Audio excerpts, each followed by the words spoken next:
simnahina anon no gonno yal en Yesu Christa. Donc pour nous pasteur Ebin François Chaman, donc ref pasteur na jangu Philadelphie fe ref na Boyartok na quartier fe na Xoyel Fassane. Donc na xika xin no bes na xay bug o xajir fa nun axin na fa lay fe no yalo. Donc xay koy ken bug uma o waxtanit daxle xaya ref ba fitna coronavirus rok na bim. Donc ref ke sax ba fit mais wala bok coronavirus fe ka bisida bim. Donc bim te refu ngex. Donc arrête bo win men jegate yo kada ñamna fo kene ndigi koy kay det ka kama bibalele parce que fa lay fe rok en tout cas o ka farta in bo ka jekita événement ka anuna anga wal yaga roga ga lek imbaga no jëfandiku ot pour in yitam tawago jiriña in wala tawe kita yif in noka andona en tout cas ingatirano yif ndigi xey det na fa lay fe rok na sa fetti kanderale no madwe. Donc no ke xotit na no sar eta falen no peng xarbendik fo nax kanderole. Donc 2 Rois chapitre 6 verset 24. Donc meke daxle kale bim le kam Samari manam ngex ne kam Samari. Donc kala la in ke bisit ina ngex nene. Donc iliranga ke fa lay fe roga layo talaye tamba mbirna ben adat fe omad aram afokata xi xereweten fop so agar awid teru fe Samari o kurul kep maga bi mag ajig a kam teru fa xi xerewe kam min u o mbid teru fe a kurul kep bo sax xox o fam a jarata maga xaqanjar xarben betu tadik xaalis fa ngol so libar ndip anu kur a jara xaqanjar xabetak bes a jopir o ma doxe Israel a refa tok sangene o tew a falalo xane dalimad o yales if gam o ma doxe adonane o yalo xa if gangirang xar if git kang jegatim o mbep biñ ne an yaqane koy o ma doxe alamtan xar bugo o tewoxe adonane o tew oxe ke kalay ame disidi o beef i jaxin xay o fet i jax oxe nami maga i njawa o bees so ñamin no fet o la koy ye layanuma ye disidi o beef ndax i ñamin a dasnan ye o ma doxe anan na adelema kaga no tewoxe a fara toki took fa a reedu to wena teeru fe fop nde na alang anga aye o saaku a adin u no cerum. Amen. Donc meke xaro xewu kale o ma doxe ne ena ben adat a refo ma doxe siri donc ka bug o song saxle Samari manam saxle Samari na jamono faga te reedu capital fe saxle Israël. Voilà ndiki koy ta bugo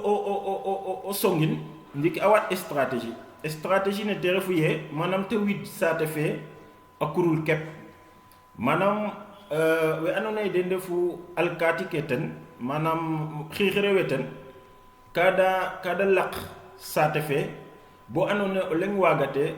wagate usutu donc kaga te reedu pexey ne dambi na pour dal ambago njap sate fe ambago mado tok we ngen na sate fe.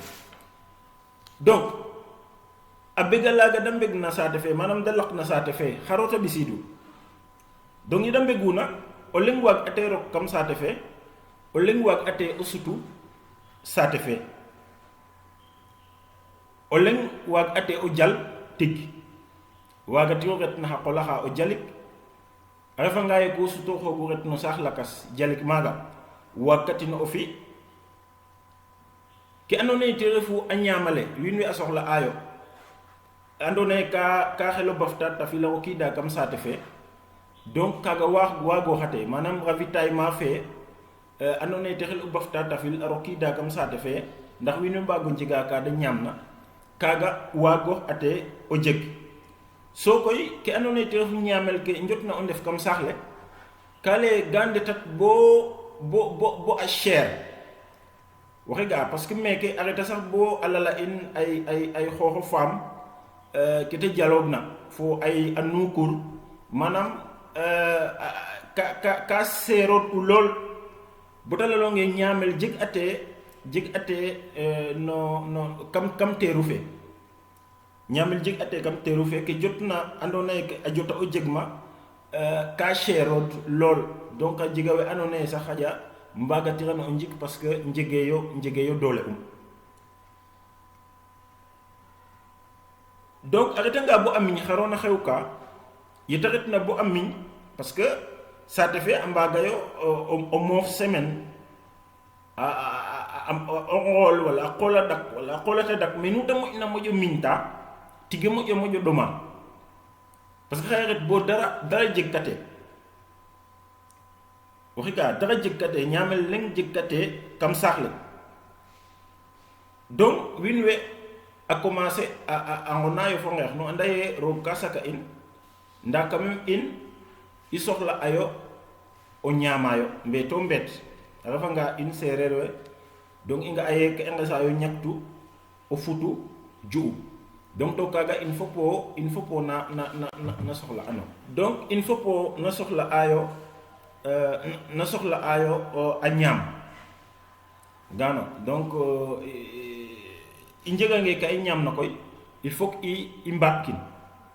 ndiki xaro xewu meke i nga o tewo xeke andona ye rew ɗik wene andona ye de o lengo xe ka garid no maadoxe o maadoxe xaƴa lakaso ta fogu parce que ka ley o maadoxe ye dimle am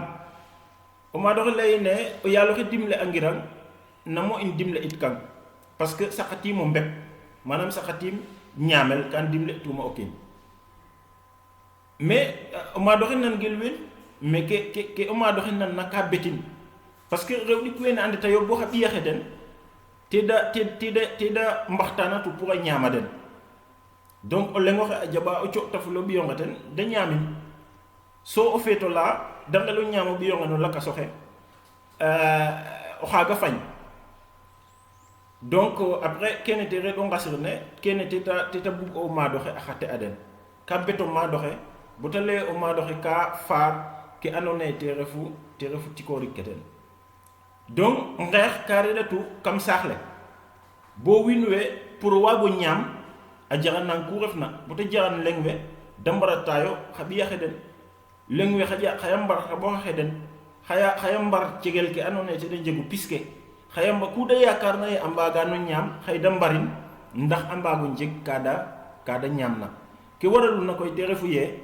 manam xiixire wene andona ye den ndefu xiixire we no maadoxe siri laq ina saate fe o kurul kep te waral o kaga ndiki koy xay i ɗeetangayo no situation feke i ndefna manam no coronavirus ne ka laacum nan ne no kaga xaƴa refe xire andona ye en tout cas saate ke in ka da laqel mais anda ye jirle a reta bo a toloox ma andona ye no ke nan na no kaga te nona dawida a in to a yifa ke ina mbektoxange yo o ndik a jega ka andona ye a waaga o beta in waxi ga donc i ɗeetanga xay me i toloox na par exemple o maadoxe no saax le refna Macky Sall a décréter a état d'urgence donc nu nga aye mete refna à partir de 20h donc fop ka arrêter a donc ça veut dire mete refatna moy wa arrêter sax bo transport interurbain fe a fañtatel ndiiki manam interrégion pour bafit no saax leke ret no saax lakas ka fañtatel waxi ga donc ka fañtatel ça veut dire a jega ma andoona ye o refangaan xay donc a jega ñamel ke andona ye waagkate o rokiid oxega parce que bala o waaga o déplacer oox il faut que jega kayita la waagna tax o déplacer oox donc marchandise leng ke wiin we a njegoogna njegatirano i nga aye marché leng ke ga mbeg comme i ɗeetangaan nena marché hebdomadaire ke comme o xotanga marché fe Ngeñan marché Ngoye wene yin fop ga mbegel complètement koy a refanga marché ke andoona ye de njotu o fonctionner ayo kam ville ke donc ka da limiter el ndiiki ay midi wala ay 15 heures wiin we a mbeg donc meta refatna prix ke commencer ayo a ɓaatooxaayo voilà prix ke a commencer ayo a ɓaatooxaayo ndaa a retanga bo a miñ xarona xew ka a retanga bo a miñ xarona xew ka parce que a refanga ye jirle kata continuer axin par exemple nqeɗiran na roog mais a refanga par exemple kata ɓaato ret ay 1 mois 2 mois mbamir na fo nek andoona ye kaake owey a ɓaatooxa i mbaaga o ndet bo confinement a layel confinement ça veut dire oxu refna a day no mbinum donc ça veut dire o leng sutokate o leng retkate o mbiñ donc fop ga ndaykaayo no pin ke den donc i ndetangaayo bo maaga koy fo a saate ke in ne da nannayo donc ke dal ina waana a mbaaga o ndala in a waaga o jeg wa andoona ye a mbaagayo o ndet bo njegkateyo peut-être maalo njegkateyo na laytatel njegkateyo kaaf njegkateyo nga'kateyo ka andoona ye xaye mbaag no njikin bitik na wala a ndetangaayo maaga ka ta cher ka o seereer la andoona ye mbaagkiran o njik donc leng we njegkateyo xaalis parce que mete refna meeke a jega mayu ke andoona ye a wega nu nga a restaurant ke mbega hôtel ke a mbega ke andoona ye te refu aéroport ke a mbeg donc a jega entreprise mayu ke andoona ye a mbegayo wiin we pratiquement mayu njalateeyo o xega mayu njalateeyo we andoona ye a njotayo o njala yitam donc ga nga o ke da njaloogna manam ka jeg calel ke ka da mbaajoxat donc kene leel ralentissement no calel ke den ke da njegoogna yaaga mbaagatirano njeg ndiiki fo yaam wiin we ka en tout cas situation fe ka tax wiin we ndetateeyo pour a njalanel leng ke a qoox deno da eetu o ngalamaayo fo o wod fo ɓaal ole den donc a refanga ye situation feke ka ta continuer bo a miñ a waaga o ɓisiid musiba manam a waaga o ɓisiid ngeex a waaga o ɓisiid biim na saate ke a waaga o ɓisiid no mu refna naka jega koy a saate ke andoona ye koy deno en tout cas deno na moƴkaayo o nqij a saate ke andoona ye den ndefu took fe mi personnellement kan reta en tout cas no calel ken fi'a no yaaloxe kan reta maaga ga'ra fo wiin we ndaa andaam me a commencer ayo a yega o ɗomel ole no ke andoona ye a jote a jote o fi te ref a tetale fo a karale waajoxna donc marché ke andoona ye ka da mbegel fo kene yin a commencer ayo a yega no ɓasil ke den a commencer ayo a yega no ɓasil ke den donc mete refna xaro wiin we a ngelu o mbi xaro i ngelu o mbi mete refna il faut ndimle ir a jeg donc il faut ndimle ir a jeg il faut que refanga ye wo xay moofa to te woronge a jega ka andoona ye xaƴa rooga a damtango ten rooga dimle tango ten o waago damit par exemple ɓasil ne wo ku o waagoona o fi damti a den o xega a damti a den a refanga ye rooga ci'ango ten o xega a refanga rooga ci'ango ten xalaati ɓasil ne wo a refanga ɓasil ne wo ka refin saate fa wala muta waagna waago ref a refanga ye jega o ndik xalaati ɓasil ne wo o jeg ka o waagoona o fi'ana den parce que i andeeyo keke ma mota dayka i ande situation fe meta dayka donc i nga a saax le manam o maadoxe Macky Sall andoona ye a jika maalo mayu te waro lastel kam saate fe donc voilà kaaga we andoona ye den ndefu manam maat ne fa xooxoodum oxey jeema ke ta waagna ndigilo no ke i njotna o nan refee fop o na ndawka no kene mais we andona ay yaakaar te xaja den fa xooxo den ga njege doole donc den te da lay ye denona ndaw ka yo no kaga to det lo xangan sax ref ke fop waxe ga ref ke fop nda kan foge aussi cangu ke o refa ngaye ko sax jangu wala o ref na jangu cangu ke aussi a njega ngayo ka da mbaag no ombi andamit fidèle ke den même mbaag nga suur sax bo ma andona xaja a waga o moƴo fidèle ke den donc da mbaago ndimle it aussi a mbaago ndimle it in we andona en tout cas ino saqu cangu ku o waagona o fi pour waago o dimle it itam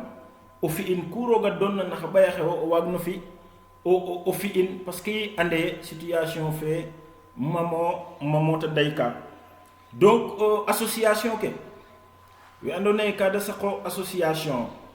donc en tout cas xan coot exemple na Mbodiène andona association ke den def les ressortissants de Mbodiène à Dakar UJM nawle ke ambi ayobu am bokat ka fadna ay 10 tonnes malo donc a ndimle tin we sate fe fo itam we sapko andona angari dayo a bisid 15 tonnes vraiment bo andona xay basil nu refna Mbodiène a coodelo o saku malo a coodel 8 kilo sucre a coodel o litre diwlin a coodel aussi 2 paquets de lait donc initiative naga initiative mbaxo mais aussi association lakaske donc no côté religieux wala no côté fou tawag na wago refa ngaye ko ref association fa na jala vraiment no ku o wago no o dimle it we andona a matang o wago dimle aden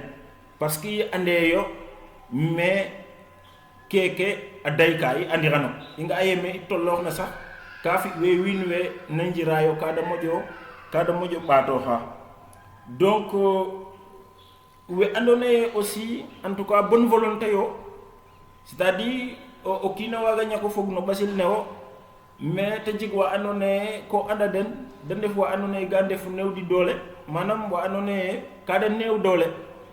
waxe ga wa new no doole a refa nga yow fo xooxo dof o yaaloxe a ci ango ten o waag aussi o damta den o waago fi ana den tig donc na waxtu feke i ndef na ke i ndef na waxtu manam ndimle ku o waagona o fi ano kendof o damtin to roga tax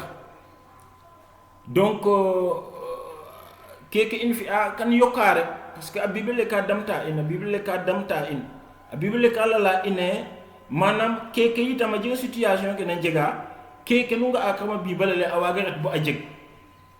i mbaga ndet bo o feet bo ga wa andona ye parce que andona ye ka jeg kate yo dara ka da ñamna